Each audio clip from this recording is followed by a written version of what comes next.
साथियों नमस्कार। मैं पंकज कुमार स्वागत करता हूं आप सभी का आपके इस स्टडी चैनल पर। जैसा कि आप बोर्ड पे देख रहे हैं, लिखा हुआ है अर्थशास्त्र का आधार। तो हम लोग आज से इस चैनल पे अर्थशास्त्र का अध्ययन करेंगे और मैं पूरी तरीके से अर्थशास्त्र को कंप्लीट कराऊंगा। इसके लिए मैं वचनबद्ध हूं। तो मैं वीडियो स्टार्ट करने से पहले अपना कुछ परिचय आपको देना चाहूँगा। हालांकि कुछ लोग मुझे ज़रूर जानते होंगे। मेरा नाम पंकज है और मैं इस YouTube चैनल पर अर्थशास्त्र के साथ साथ बायो और उसके साथ साथ भूगोल अर्थात ज्योग्राफी और भी जो सब्जेक्ट हो सकते हैं उन सब्जेक्ट को पढ़ाऊँगा। और मेरा दावा है और वादा है कि एक बार आप हमसे पढ़ के देखिए, आप बेहतर ही एग्ज़ाम के सभी प्रश्नों को हल कर पाने में सक्षम होंगे। ठीक, आप जानते हैं कि एक अच्छा विद्यार्थी या एक अच्छा योद्धा तैयारी करने वाला वही होता है जो अपने हथियार में निरंतर धार लगाता रहे, क्योंकि युद्ध कभी भी छिड़ सकता है। और युद्ध के क्षेत्र में आप जानते हैं कि हमारे सामने वाले की अर्थात हमारे प्रतिद्वंदी की हथियार अगर अच्छी होगी, उसमें धार बढ़िया होगा, तो वो एक ही बार में सब कुछ ख़त्म कर सकता है। तो क्यों ना हम भी अपने हथियार में धार लगाएं और बेहतर तैयारी करें। तो वीडियो स्टार्ट करने से पहले मैं कुछ चीज़ आपसे कहना चाहता हूं। उम्मीद है कि आप ध्यानपूर्वक सुनेंगे और उसका अनुपालन करेंगे। ये हम लोगों का पहला वीडियो है और इस पहले वीडियो से मैं अर्थशास्त्र की शुरुआत किया हूँ। इसके तुरंत बाद ही आपको मैं भूगोल की क्लास दूंगा। आप भूगोल की क्लास और इस अर्थशास्त्र की क्लास को पढ़ के अपना कमेंट हमको देंगे और बताएंगे कि क्लास किस तरीके से आपको लगी। तो आइए अब इसको शुरू करते हैं। देखिए, लिखा हुआ अर्थशास्त्र का आधार, बेस ऑफ इकोनॉमिक्स। अर्थशास्त्र जो तैयारी करने वाले लोग होते हैं मानते हैं कि बहुत ही कठिन विषय होता तो ज़रूर है, लेकिन अच्छे से समझा दिया जाए, बता दिया जाए तो कठिन नहीं होता है। हर क्वेश्चन लगाया जा सकता है, हर क्वेश्चन समझा जा सकता है।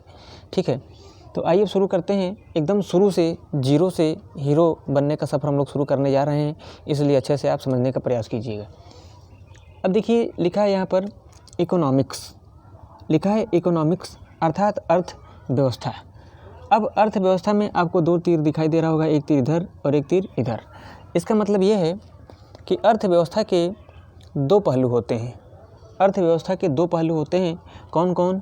एक उपभोक्ता होता है और एक उत्पादक। उपभोक्ता मतलब कंज्यूमर और उत्पादक का मतलब प्रोड्यूसर। दो पहलू होते हैं, हमने बताया अर्थव्यवस्था के, एक उपभोक्ता और एक उत्पादक। अब कैसे, समझिए। अर्थव्यवस्था में क्या होता है कि एक उत्पादक होता है, वह वस्तु तथा सेवा का उत्पादन करता है, और वस्तु तथा सेवा का उपभोग करने वाला उपभोक्ता होता है। अब ये क्या क्या करते हैं उसके बारे में नीचे लिखा गया है। अब आइए इसको समझाते हैं आपको। तो हमने बताया कि दो पहलू होते हैं, एक उपभोक्ता और एक उत्पादक। उपभोक्ता उपभोग करता है। उपभोक्ता जो होता है वह उपभोग करता है। किस चीज़ का उपभोग करता है? गुड अर्थात वस्तु का उपभोग करता है, सर्विसेज और सेवाओं का उपभोग करता है। उपभोक्ता जो होता है वह उपभोग करता है किस चीज़ का? वस्तु का तथा सेवाओं का। जबकि यहीं पर जो उत्पादक होता है वह उपभोग नहीं करता है, वह प्रोडक्शन करता है अर्थात उत्पादन करता है। क्या करता है? उत्पादन। और किस चीज़ का उत्पादन करता है? वस्तुओं का और सेवाओं का अर्थात गुड्स और सर्विसेज।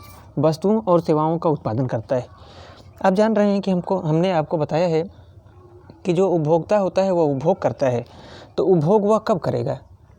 जब उत्पादन होगा वस्तु और सेवा का, तभी तो वह उपभोग कर पाएगा। तो सबसे पहले उत्पादक आता है, अर्थात उत्पादन किया जाता है। किस चीज़ का उत्पादन किया जाता है? वस्तुओं अर्थात गुड्स और सर्विसेज और सेवाओं का उत्पादन किया जाता है। तब जाकर के उपभोक्ता जो होता है वह उपभोग करता है। किसका उपभोग करता है? उत्पादक के द्वारा उत्पादित की गई वस्तु तथा सेवाओं का उपभोग करता है। अब देखिए, नीचे लिखा हुआ है मांग और यहाँ पर लिखा हुआ है पूर्ति। यहाँ पर लिखा हुआ है मांग और यहाँ पर लिखा हुआ है पूर्ति। अर्थात जो उपभोक्ता होता है, उपभोक्ता मांग पक्ष से संबंधित होता है, जबकि जो उत्पादक होता है वह उत्पादक पूर्ति पक्ष से संबंधित होता है। अब आप कहेंगे कि समझ में नहीं आया, फिर से आपको समझाते हैं। देखिए, उपभोक्ता जो होता है, उपभोक्ता वह उपभोक्ता मांग करता है। क्या करता है? मांग करता है। जैसे मान लीजिए दुकान पे आप कोई वस्तु खरीदने गए, मान लीजिए दुकान पे आप दाल खरीदने गए हैं, तो आप दुकानदार से क्या करेंगे? दाल की मांग करेंगे। आप उपभोक्ता हैं, ठीक है, तो क्या करेंगे? आप मांग करेंगे। तो यही हमने आपको बताया कि जो उपभोक्ता होता है वह मांग पक्ष से संबंधित होता है। उपभोक्ता क्या करता है? मांग करता है। अब उपभोक्ता किस चीज़ का मांग करता होगा? वस्तु तथा सेवाओं का मांग करता होगा। तो उपभोक्ता जो होता है वह वस्तु का और सेवा का क्या करता है? मांग करता है। अब मांग किया जा रहा है, किसके द्वारा मांग किया जा रहा है? उपभोक्ता के द्वारा। तो अब उसकी पूर्ति भी होनी चाहिए, पूर्ति भी होनी चाहिए। अब उसकी पूर्ति कौन करेगा? उसकी पूर्ति कौन करेगा? उत्पादक उसकी क्या कर देगा? पूर्ति। अर्थात जो पूर्ति होता है वह उत्पादक पक्ष से संबंधित होता है, जबकि जो मांग होता है वह उपभोक्ता पक्ष से संबंधित होता है। तो इस तरीके से अर्थव्यवस्था के दो पहलू होते हैं और इन्हीं दोनों पहलुओं की धुरी पर पूरी अर्थव्यवस्था घूमती रहती है, पूरी अर्थव्यवस्था घूमती रहती है। अर्थात अर्थव्यवस्था में दो लोग होते हैं। एक बार फिर से मैं आपको बताना चाहूँगा, उपभोक्ता और उत्पादक। उपभोक्ता उपभोग करता है किस चीज़ का? वस्तुओं का और सेवाओं का, जबकि उत्पादक जो होता है वह उत्पादन करता है। किस चीज़ का उत्पादन करता है? वस्तु का और सेवाओं का क्या करता है? उत्पादन करता है। ठीक, उपभोक्ता मांग करता है, वस्तु तथा सेवाओं का मांग करता है उपभोक्ता, जबकि उत्पादक जो होता है वह उपभोक्ता द्वारा मांग की पूर्ति करता है, अर्थात क्या करता है? सप्लाई करता है। ठीक है, अब आइए अर्थव्यवस्था। अर्थव्यवस्था आपने ऊपर ही देखा है कि अर्थव्यवस्था लिखा हुआ है, तो अब अर्थव्यवस्था का मतलब क्या होता है इसको समझते हैं। अर्थव्यवस्था देखिए दो शब्दों से मिलकर के बना हुआ है। किससे? एक अर्थ से और एक व्यवस्था से। अर्थ से और व्यवस्था से। जहाँ अर्थ का मतलब क्या है? धन। जहाँ अर्थ का मतलब क्या है? धन, और व्यवस्था का मतलब आप समझ ही रहे होंगे, मैनेजमेंट, मैनेज करना, है ना। तो धन की व्यवस्था करना ही अर्थव्यवस्था कहलाता है। धन की व्यवस्था करना ही अर्थव्यवस्था कहलाता है। आपने सुना होगा कि बहुत से लोग कहते हैं कि हमारे घर की अर्थव्यवस्था अच्छी नहीं है, कोई कहता है कि हमारे घर की अर्थव्यवस्था बहुत ही अच्छी है। अर्थात जो कह रहा है कि हमारे घर की अर्थव्यवस्था अच्छी नहीं है, अर्थात वह धन की व्यवस्था नहीं कर पा रहा है। जो उसके खर्चे हैं उन खर्चों को पूर्ण करने के लिए, उन खर्चों की मांग को क्या करने के लिए, पूर्ति करने के लिए वह धन इकट्ठा नहीं कर पा रहा है, इसीलिए कहता है कि उसके घर की अर्थव्यवस्था नहीं ठीक है। तो अर्थव्यवस्था का मतलब क्या है? अर्थव्यवस्था दो शब्दों से मिलकर के बना है, अर्थ और व्यवस्था से। जहाँ अर्थ का मतलब है धन, और धन की व्यवस्था करना ही क्या कहलाता है? अर्थव्यवस्था कहलाता है।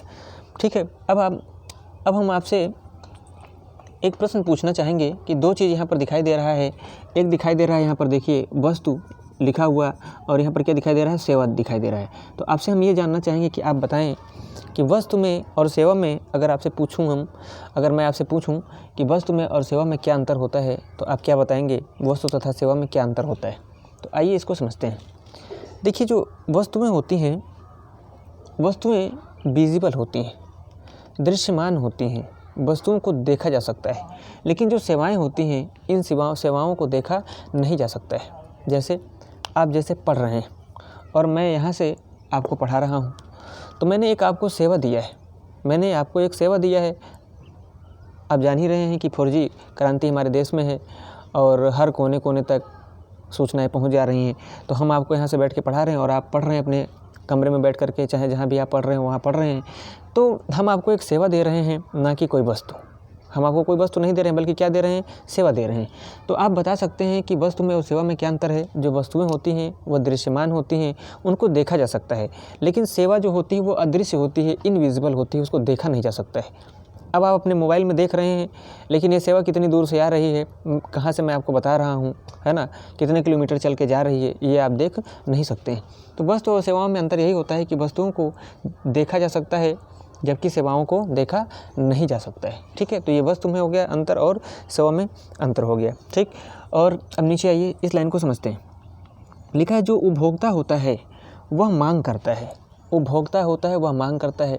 मैंने आपको शुरू में ही बताया है कि यदि दुकान पे हम कोई सामान खरीदने जाते हैं तो हम वहाँ पर क्या होते हैं? मांगते हैं, दुकानदार से मांगते हैं कि जो भी सामान लेने हम जाते हैं, दाल या कुछ भी, चावल, तो हम उससे मांगते हैं कि आप हमें इतने किलो दे दीजिए। तो हम क्या है? वहाँ पर उपभोक्ता हैं, तभी तो हम क्या कर रहे हैं, मांग कर रहे हैं। क्या कर रहे हैं, मांग कर रहे हैं। और दुकानदार क्या करेगा, हमारी मांग की पूर्ति कर देगा। ठीक है, हमारी मांग की पूर्ति कर देगा। तो यहाँ पर वही चीज़ लिखा है कि जो उपभोक्ता होता है वह मांग करता है। जो उपभोक्ता होता है वह मांग करता है। अब उपभोक्ता किस चीज़ की मांग करेगा, वस्तु तथा सेवा की मांग करेगा। वस्तु और सेवा की मांग करेगा।